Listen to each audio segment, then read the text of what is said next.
warden said he hoped I was pleased, then ordered the same guards to kill Edward as well. Make it look good for the general, he told them in a raspy voice. One of the guards hit a red button that was mounted onto the prison wall. Then a giant spike machine came out of a trapdoor in the roof. Edward didn't have long to scream before it stabbed him in the middle of his face. The spike then retracted and there wasn't much left of Edward's face. I was screaming on the inside, but all I could do was just play along.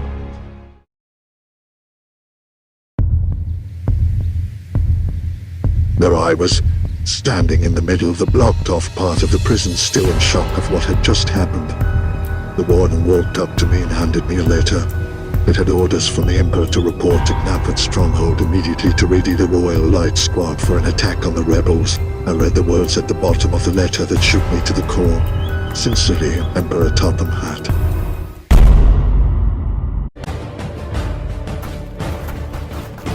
We exited the blocked-off room and into the outdoors, where he led me into some small Indian sheds. I couldn't recognize any of the Indians there since they were all covered with tarps.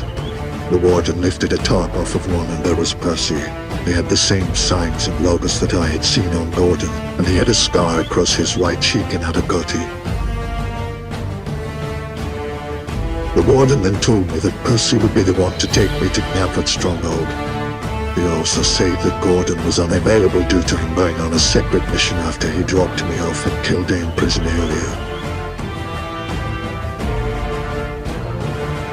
I boarded Percy and the warden saluted, then said, "Long live the Emperor." I saluted back to keep up my act, and with a few spins of Percy's wheels we started down the line.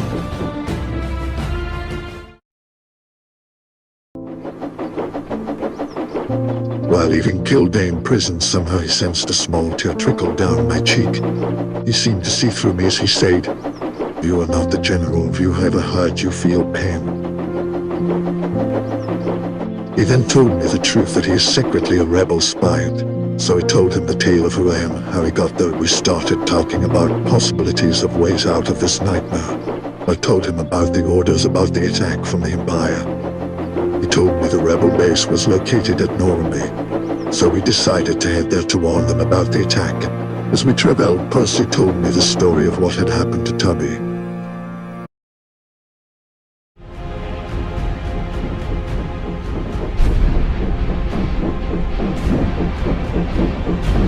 He used to transport goods for the Empire.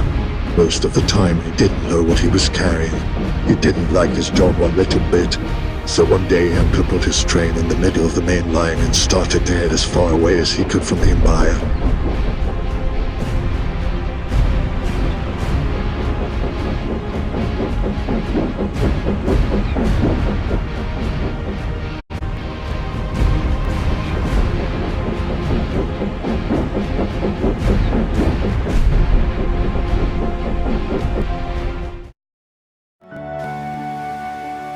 He soon found and joined the rebels, betraying the Empire, and became a rebel spy.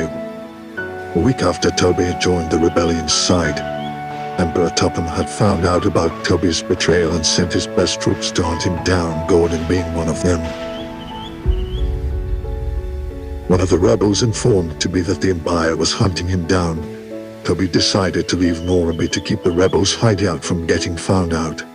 Edward would take care of Henrietta while Toby was gone. They said goodbye and Toby departed from Normandy and headed down the main line.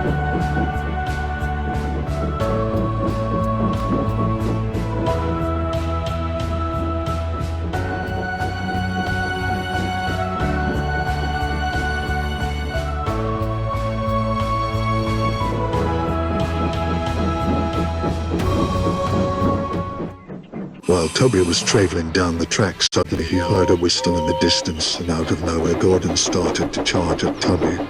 Toby reversed backwards down the line.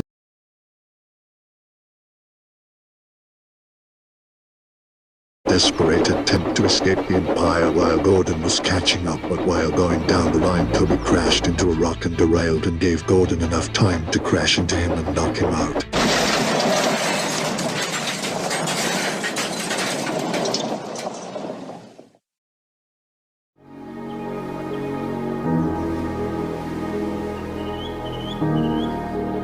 Tubby woke up to see that he was in an empty field with multiple logs laying against his sides. Imbiah knew he was made of wood, and one of the soldiers threw a lighted match at Tubby.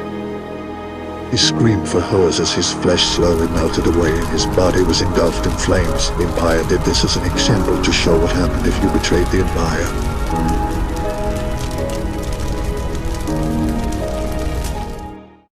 And he told me of an old prophecy that was written a couple of 100 years ago in ancient Sodor. One day, years from now, a hero will be transported from another place. He will be the beacon of light in the darkness. Could I be this hero they spoke of? As Heidi frightened me, I just wanted to find a way to go home. I wondered if Gordon from the others was alright. I still don't know for sure if he was brought with me to this other world or not.